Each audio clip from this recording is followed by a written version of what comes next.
Hey you guys, it's the 4 Weeks to Fabulous team from Command Your Crown here, and today we're going to talk a little bit about what to buy organic and what not to buy organic. We debate on this a little bit here too, and so here's the deal really. I mean, if you can afford it and if you can afford to get everything you buy organic, that's probably the best answer, right? But it starts to get super expensive. I don't know, and everybody's in a different part of the area, but you know, there are a couple stores that we call whole paycheck, and you know, you go into a store and then you're spending 5 times the money for the same item.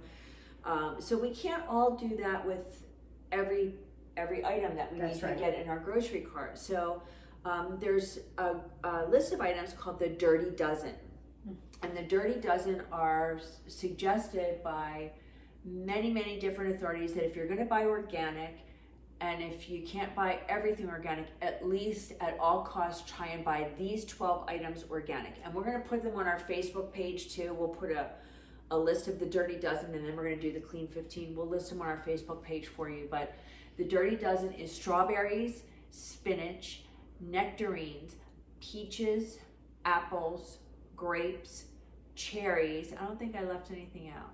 Is that 12? Strawberries, spinach, nectarines, apples, grapes, peaches, pears, tomatoes, celery, potatoes, and bell peppers.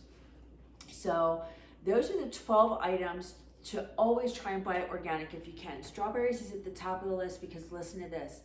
22 different pesticides are used in strawberries. It said sometimes even the organic ones you can still find contain some. 10. Yeah. Yes. So if that listed 12, again, we'll post them. Try and buy those the best you can organically, and it will really help with health benefits.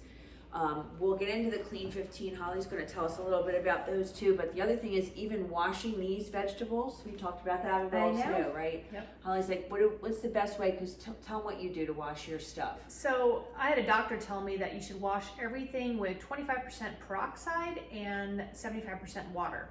And I was kind of grossed out because a couple of times I've actually sprayed them in the sink and they kind of like foamed up like white. Maybe twice that's happened. So I don't know what's on the vegetables that's foaming up, because you know, like if you have a cut and you spray it, it foams up, bacteria. So I'm not sure what's always on our vegetables. People are touching them and looking at them, and with what's going on and the viruses that are going around, we want to make sure that what we're bringing in and cooking is healthy and clean. So yeah, I use peroxide and water if I spray them. I also do like a cup of white vinegar or apple cider vinegar, and I soak them in a big bowl, stainless steel bowl in my sink. And as soon as I come home, I actually wash all the vegetables before I put them in the refrigerator. It's also good preparation, because then when you go to grab something, it's already clean. So not that I don't like putting dirty vegetables and fruits in my refrigerator. That doesn't bug me, but it's more about the time saving efforts that I get everything clean at once.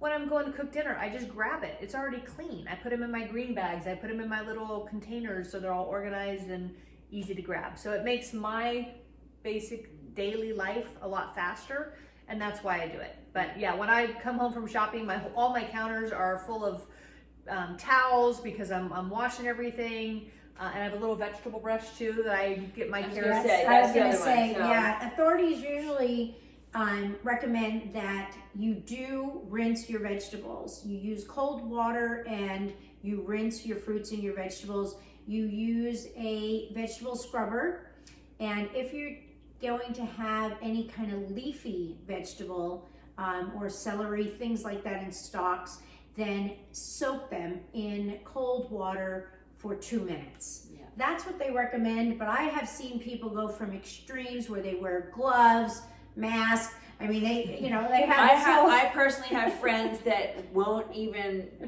they will only clean their vegetables with bottled water. So it's like from one extreme to the other. Yeah, it really boiling is. And you'll find where you fit in, but at the bare minimum, please just wash everything off with cold water. If it's a hard skinned fruit or vegetable, hit it with the brush. And if it's a leafy type of vegetable, just soak it for a little bit. And that is supposed to be the baseline for everything kind of being safe. So we wanted to talk about that. We debate about it a little bit. I think another big one, which for me, and I'm going to tell you my experience with this, I always try and buy milk organic. I know with our 4M method, we're actually trying to avoid dairy, but I have young children, and like most of you out there, they need milk for their bones, and you know, it's a whole thing. But I will tell you that early on, my oldest daughter is 20 years old now. So when she was little, not all these things were in play yet. And she was a big milk drinker.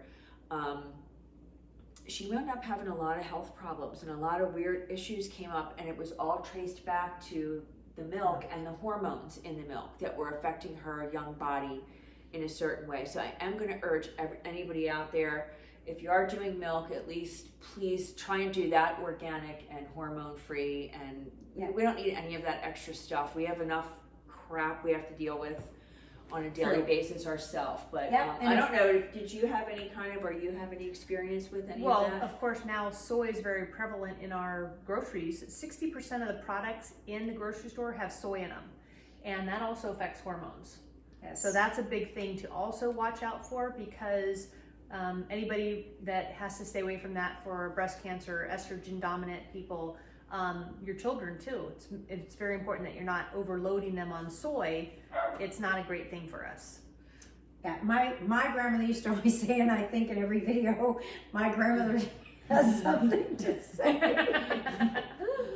Anyway, God bless her soul, my little grandma. But she used to say, animals don't drink other animals' milk. So she really feels that we should not. That's kind of a good one. And I mean, she died when she was 90, and she's passed away so many years ago. So this is, an old woman that, raised on a farm, and she said, listen, no, don't be drinking milk. My sister was allergic to milk, and so my mom had to get goat's milk. So the difference that I was always told is cows have two milks. It's not designed for individuals, humans, with only one. We only have one stomach. Cows have two stomachs. So goats have one stomach. So that's why if you're allergic to milk and it's hard to digest, then you can do normally goat's milk. Yeah, and there's so many there's just so many different approaches and stuff. And I know Holly just was talking about soy, and don't touch soy, or it's supposed to be bad for you. Yes. And then there are people that swear by it. The Japanese have the lowest cancer rates on the planet, and the base of their diet is soy. So we have to take all of this information that we get, and you have to apply it to yourself, and sometimes talk to your doctor. But it is true, like if you have an estrogen dominant cancer, you want to stay away from it. But there are people that can actually thrive really well on that plant-based diet, which is a lot of it is soy. So it doesn't mean it's bad for everybody, but it could be bad for some of us. Yes. So it's like everything else. You have to keep digging. It's just not that simple anymore. Before people would put things in front of you, and you'd be just like, oh yeah, well, Susie said it was good, so no problem. And it winds up being detrimental. Everything in moderation, we always say. It's a good true. one. Yeah. That's right. Nothing's going to kill you if you only had this much of it, unless it's like strychnine. And even then, you probably need more than that. Right. And I mean, truly, they say arsenic. I remember when I was starting to drink protein shakes, and I started reading the labels, and my nutritionist was like, Denise, look how much arsenic is in here. And I'm like, oh my God, like why would that even be an ingredient Everywhere. But preservatives. Well, no, but it when was for a long time, which I didn't really know. I just started to read about that recently, that there were actually a lot of instances where that was a preservative in wine. What was an ingredient. Right. Didn't stop us from drinking wine. Listen, we missed out on the Coca-Cola days when it really had the real shit in it. So, I mean, no wonder. That's true. So that was a whole thing. Anyway, we're digressing. So that was the dirty. Yeah, that was the dirty dozen. And then there are 15 foods that they're calling the 15 clean list. And the basis of this is they're saying these are the fruits and vegetables that typically, across the board, they use the least amount of pesticides on. So when you're going shopping, and if you can't buy every single thing organic, these are the things that you can to purchase regular, and you should be relatively safe. And that's avocado, corn, pineapple, cabbage, onion, sweet peas, papaya, asparagus, mango, eggplant, honeydew, kiwi, cantaloupe, cauliflower, broccoli. And they all have the lowest levels of pesticides. It's funny because it's a little bit all over the place with that list. A lot of them are harder skinned, firmer fruits or vegetables where you could actually scrub the skin. You can't really do that with broccoli. You can't really do that with asparagus. But, you know, for whatever reason, it's been widely reported that these 15, they use the very lowest amounts of those type of things. So they're pretty much safe. And especially if you do a good wash. You know, and we like to try to get out to a local farmer's market and see what's grown locally. Of course, we live in Las Vegas, so not much. They truck it in from California. So they truck it in from somewhere else, but we try to get local, fresh stuff.